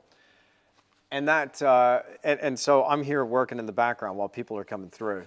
But I'll have my headphones in today, probably listening to the rest of Alex Hormozi's book. That's what I'll be doing today while I'm painting on Larch Thicket, getting a bit of content ready. Exciting. So let's get a little bit of color here now for our highlight. I'm using the exact same brush. Now I'm going here for a dull color. It's not going to be light. These are pine trees in brightness, of course. They're catching that sunlight. But they're at such a distance, and we're seeing it through such an amount of atmosphere that tone has been knocked way down in value, okay? So it's a lot darker. Again, we're compressing that value range. So all I'm looking for is just a slight increase in the tone, and we're not quite there. You see that? That highlight's a little bit dark. Let's lift it up with just a touch of titanium white. We'll see if we're on the right track. But the other part of this as well is having something that is not only lighter, but it's well, a dull highlight, but desaturated. We don't want strong color. Now, for my newbies, now there is a concept, and we're going to talk about this. And in fact, I'm thinking about in 2025 bringing out a course on this very concept and talking about this by showing old masters paintings. But there's a bit of a flow chart from one area of focus to another. And that flow chart is line, tone or value, color, and edge. That's our first layer of consideration as painters. This is everything about the illusion we're trying to create hangs off those four things. So I also include shape as part of line. It's a linear consideration. This is the drawing behind our image that we're trying to convey. So line and shape, tone or value, color or chroma, and edge, how one thing meets another. Then, if we nail that, the result is a sense of form, a sense of depth, a particular quality of light, and a physicality to what it is that we're trying to communicate with that paint material. Form, depth, light, material. You have a notebook, I'd write some of these things down. I think it's kind of important because what we're doing is we're quantifying all of those variables and considerations with paintings where you'd probably be painting and you've probably been thinking, far out, there's so much to know. How do I do this? How do I break this down in such a way? I got you, okay? Here's what we're going to do. We're going to break it down and simplify it in this way and then just focus on it one at a time. By the way, if you're new here, the Oil Paintings Fundamentals course breaks things down in that order. And so you start taking things from simple considerations first and then building upon these concepts. And even if you think you got painting whipped, you're like, I don't need to take the fundamentals. I'm intermediate, I'm advanced, I'm all good. No, I got a few professional artists here on the art school. There's a few professionals lurking in the background. They think I don't know they're here, logged on to Tisch Academy. I see you, I know you're here. Okay, so go and try, I tell you what, man, go and try the 3-color egg challenge. All right, I nearly got my butt handed to me on that one. And I made the dang demo. This is next level. Am I sure I want to put this out there? So try the 3-color egg challenge. We can always drill those fundamentals. Anyway, line and shape, tone, color, edge. Nailed it, Danielle. Absolutely. So then, that leads to a sense of form, depth, light, and material. Why do we love the old masters? Why do we love looking at Levitan and Ilya Repin and, oh my goodness, the Russian masters, you know, Ivan Ivanovich Shishkin? Okay, let's take some Europeans, maybe some Victorians. Why do we like Hunt or Waterhouse or Millet?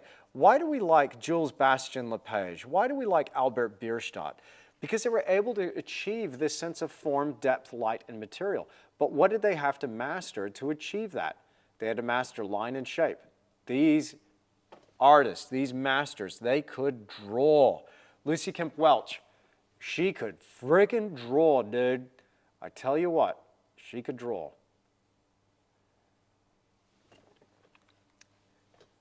Just a quick minute.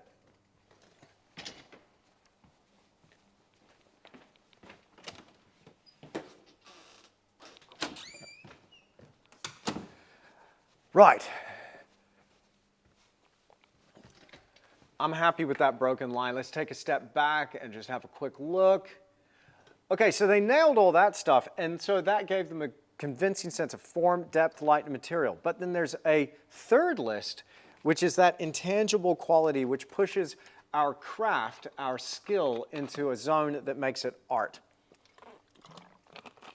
And what is that? Well, that is time, place, mood or narrative. Oh, dude, am I actually butchering my own list? I am butchering my own list. Where's Ronald Beaton when you need him? He wrote this down. It's New Year and I'm a little bit tired. Help me out in the chat. Come on. Oh, that's embarrassing. I think it's time, place, mood, and story. I think that's it. Time, place, mood, and story. Yeah. That's it. That's it. Time, place, mood, and story. Whew. Ha, ha, good. We got there, and you thought you had me on that one. Nah, ha, ha. I'll show you. So, what is this, though? It's a fancy way. Like, when we create a story, and we invite viewers in, and our skill is the vehicle which carries that story, now you've got something that really has legs and will resonate with viewers. Hello, Matthew. How are you? They also lived in an amazing time period where life was so much more about beauty. Nettie, life is still about beauty, and it's alive within you. Culturally, maybe they were a little bit more steeped in it, but I tell you what, there's more people into painting realism now and bringing out beauty than there ever has been, ever before in the history of the world. There's more people that are doing it now, carrying that torch. It's everywhere. It's just maybe culturally, in terms of the mainstream, maybe it's not as readily acceptable as it once was, but who cares? Ignore that stuff. Just do you and enjoy it. And eventually people will get the memo. They're like, oh, far out. Why is everybody why is everybody over there so happy and creatively fulfilled? Oh, they ate the banana rather than taping it to the wall. Oh, okay, well, I'll do that.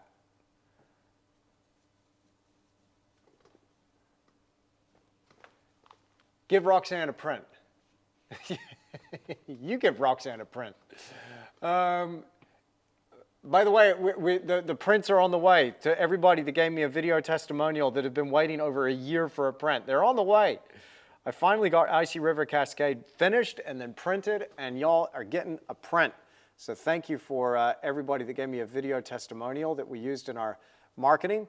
If you'd like to get a print, we will be doing something like this again soon. I'll let you know because I'm about to get into a new fresh round of cheesy Facebook ads, and I need your help. What's the point in having something that's really fantastic, that's doing great online, without telling people about it? And I've kind of forgotten a lesson that it's important to market what you got. I got to admit, I don't like the marketing so much. I don't like it. It feels unnatural, but at the same time, I'm like, yeah, but maybe when people find out about it, they'll jump on board and it will actually impact their lives in a positive way. And they can come and hang out with all of us. So then I'm like, okay, well, I guess I'll do some marketing now. So, but I'll let y'all know. If you want to send me a video testimonial, I'll let y'all know when we're going to be opening around and you can get yourself a nice print. How about that?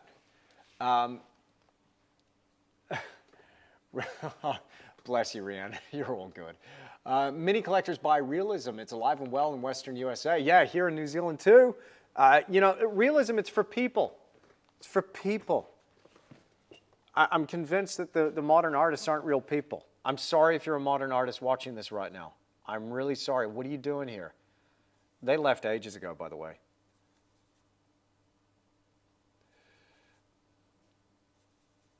Well, I suppose technically we're all modern artists, right?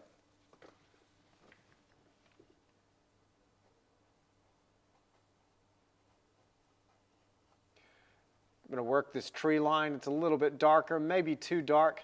I'm pushing that paint up into my sky. I'm thinking about raising that tree line, but I don't know. That might be okay. Got a characteristic old man pine sticking up there, breaking that tree line. That'll make a nice line there. Jolly good.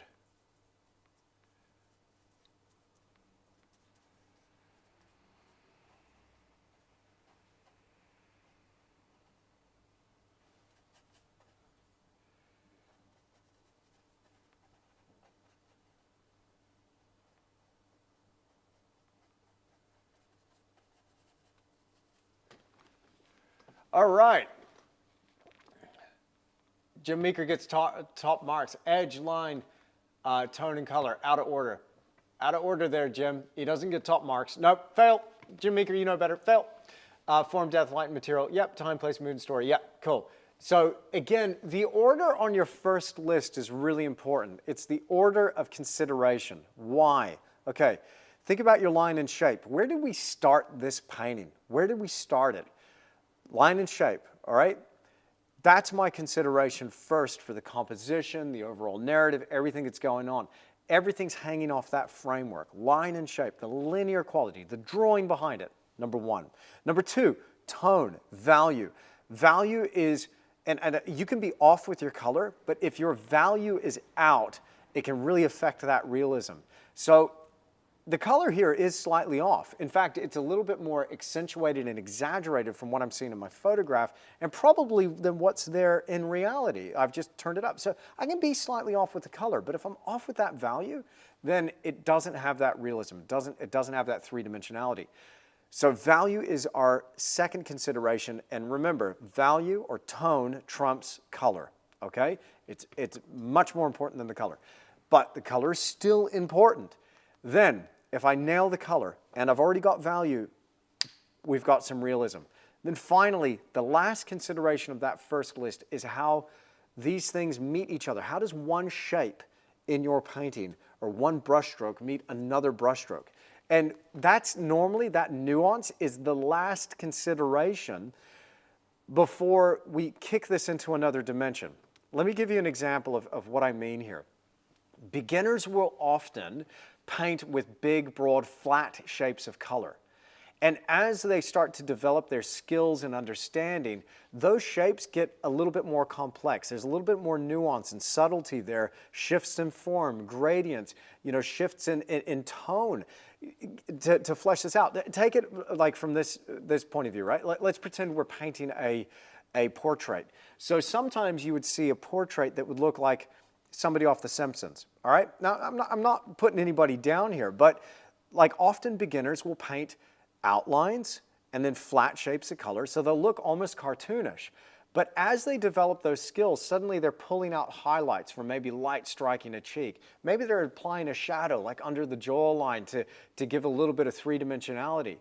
But then that last little bit where the expert or advanced or pro jumps in is when they start to consider how one thing meets another. And this little bit of flair between like how you have a hard edge versus a lost edge or a soft edge, how you flick the brush, as Joe Paquette puts it, your calligraphy, right? As you're starting to get into this and your style is starting to develop, that last consideration of edge, man, that is that final little bit that you've got to jump over to go from intermediate to advanced. Okay, but there's a reason that I break it down in that order, because this is the order in which we have to consider that. So I love you, Jim Meeker. You know I do, brother. But I don't mean to fuss at Jim. But the thing is it's important that we get that order right. So not top marks. See me after class. Okay, so QQQ. I do a decent job on my block-ins and then almost ruin the painting on the second pass. Then spend the rest of my time fixing it. Any advice? Laurie, I do the same thing. I do the same thing. My advice is hang in there. Keep going. Keep going. When you say ruin, what do you mean? What do you mean? So I think, is it that your tones or your colors are getting out of hand? Give me a little bit more information. Let's drill down on that. That's an interesting one.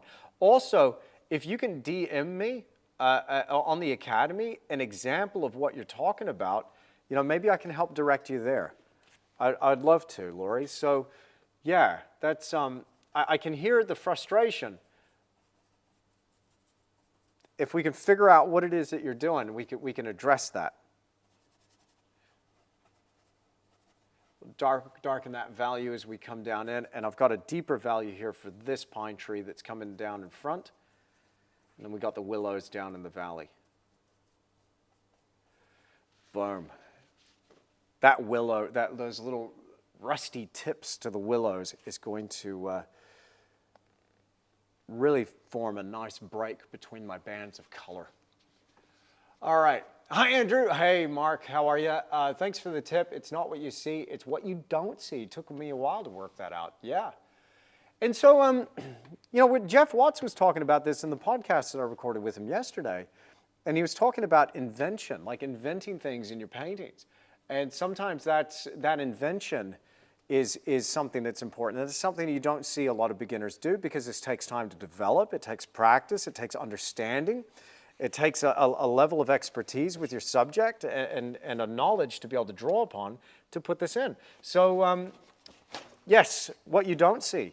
And just being able to take it and run with it. So there's a lot of colors here that I don't see. I don't see them sometimes in nature, and I don't see them in the photograph. Certainly don't see them in the photograph, but we're just kicking it up a notch. Anyway, okay, I changed it in my notes. Good man, excellent. Thank you, Jim. Yeah, okay, so Lori, yes, please DM me, and let's break this down. We're going to nail this sucker.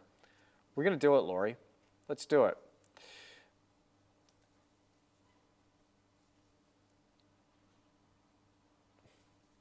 All right, I'm going to mix up a little bit of a lighter value here. I got some sun striking this slope here where there are no pine trees,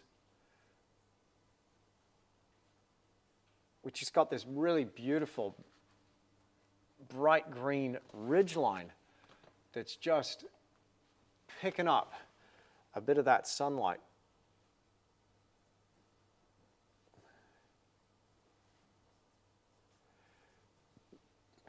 I'm actually really starting to get excited about this painting and this idea. This photograph here is several years old. Well, you can tell because my puppies here are not around anymore. You might remember these from a couple of YouTube videos that they appeared in. But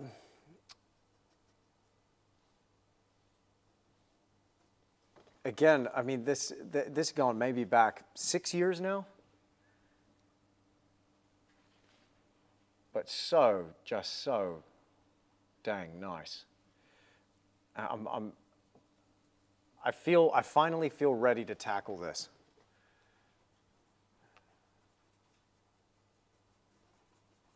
I don't know how, I've got to get a photograph of me so I can actually have some good reference of me.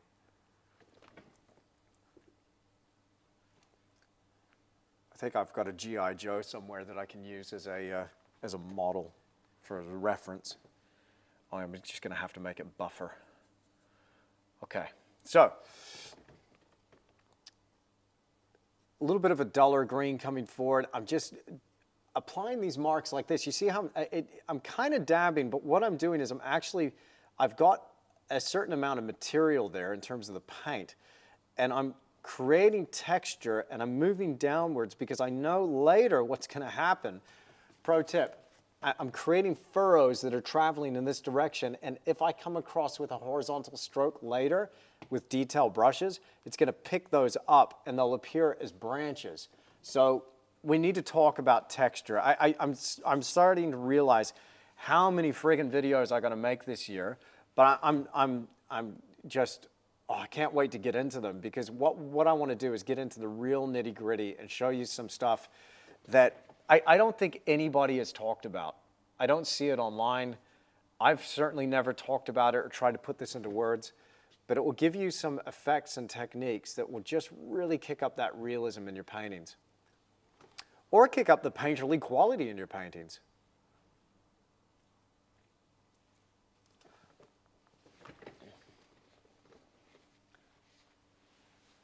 Tony says, I've noticed that taking a photo during my painting, I can better see my mistakes. Just wondering if that makes sense. Yeah, it totally does. You know, often reducing our painting down to a small, almost thumbnail-sized image can reduce the shapes. It can simplify the overall arrangement so we can see exactly what we've done. You know, case in point, I did this with Icy River. You remember, I think it was part 2 or 3. It could have been part 1. Could have been part 1, actually. We just put out the 5th last week, which was called Getting Crispy. And remember in that painting, there were equal bands. I had like 1, 2, 3, 4. And because it was an invented scene, I had repeated this stripe through, and it all had the same angle coming downwards from the top right to the bottom left. And it was just one band after another. It was the rocky band. It was the tree line. It was the first mountain. It was the second mountain. It was the sky. And I was like, oh, no, I've got stripes in this thing. So, but I didn't discover it until I stepped back and looked at it. I was like, oh, shoot. Okay, don't freak out. Think about your approach. What are we going to do to fix it? That's kind of my approach anyway, is I'm never in a rush to fix anything. You just sit with it a little while. By the way, if you ever hear me talk about cook time, that's one thing that we do, is we put the idea on the back burner, we let it simmer, and we let that painting just cook for a little while. And when it's done, that little ding will go off in your brain. You'll be like, ah, yep. Add some clouds, break that second line, and then the 3rd and 4th stripe will not be an issue. And yeah, and that's exactly what we did. We added clouds to one area alone, and it broke the pattern. Often what will happen is people will try and fix every single place that the problem occurs, and they'll end up creating another pattern. So you've got to be careful with your solutions, and that's why it's important to put things up for a bit of cook time, if you can stand it. If you're like, oh, just can't live with it, gotta do it now. All right. That's living dangerously, but go for it. But just try and change one thing at a time. Make one move at a time. You know, maybe you're there with a painting right now that you're having this issue with. But I really highly recommend just put it up for a bit of cook time and watch what happens. Go and work on something else. Come back to it with a fresh brain. All right.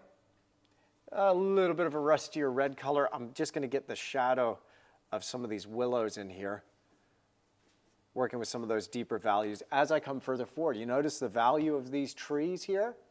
Darker than that one, starting to come further forward, but I've got enough room up my sleeve with the values that I'm mixing here to go darker still. That's reserved for this pine tree here and some of the shadows here in the foreground.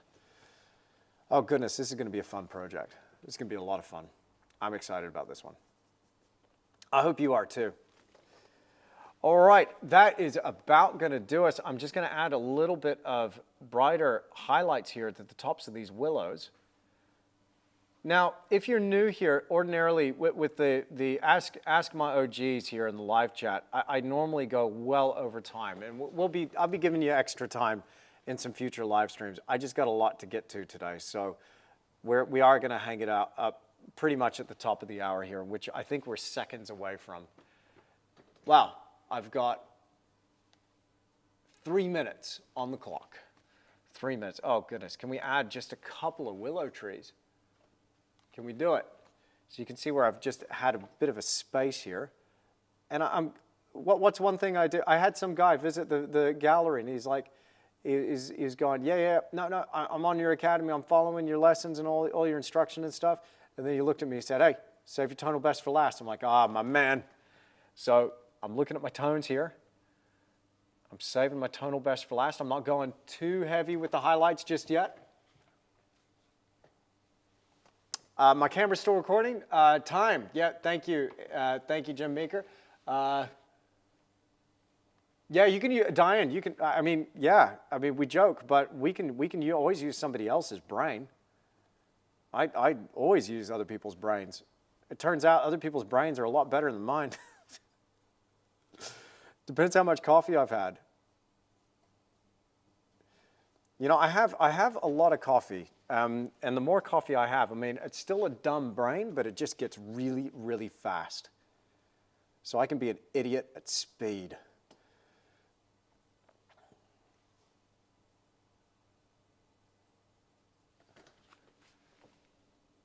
Now this is feeling like, I'm not interested in individual trees just yet, but it's feeling quite like bushy and stickery and it's feeling good. It's feeling good. I'm enjoying it. I want a little bit of a highlight though against some of those pines that I established and work my edge, because this is probably no doubt going to go very dry and probably be a couple of weeks before I even get to the next session of the block end. So I'm not going to do the block end all in one session, I don't think. Am I? I do have some commission work I got to do, but oh man, I really want to do this block in. Yeah, no, I think I'm going to finish Larch Thicket. I'm not going to do this block in today. But I do want to get these little highlights here for these pine trees and work against that edge. And so at least that's done. And just make sure I don't have any ridge lines or hard edges up against anything. All right. Hey, Jennifer says she's learned so much. Thank you. And thanks, everybody. Hey, thank you for the kind comments. Appreciate that. There we are at the top of the hour. Man, I hope you have enjoyed this live stream. We've got a ton more to talk about. Welcome to 2025 on Tisch Academy. Let's go. So just let you know a couple of things here that are coming up to keep an eye out for on the Academy, especially for my newbies. Now, I avoid the app, the phone app. I don't touch the phone app when it comes to Tisch Academy. I prefer the desktop viewing experience. I hope it's okay on iPad, but when you're on desktop view, click your homepage and regularly check in on that homepage a few times a week. We've got a regular upload schedule that we're nailing down this year, where every Monday here in New Zealand is podcast day. So that's going to be your Sunday. We release, if you're in the US or Canada, or Europe, I think. So that's going to be your Sunday. It's podcast day. And then we've got our live streams, which happen every Thursday.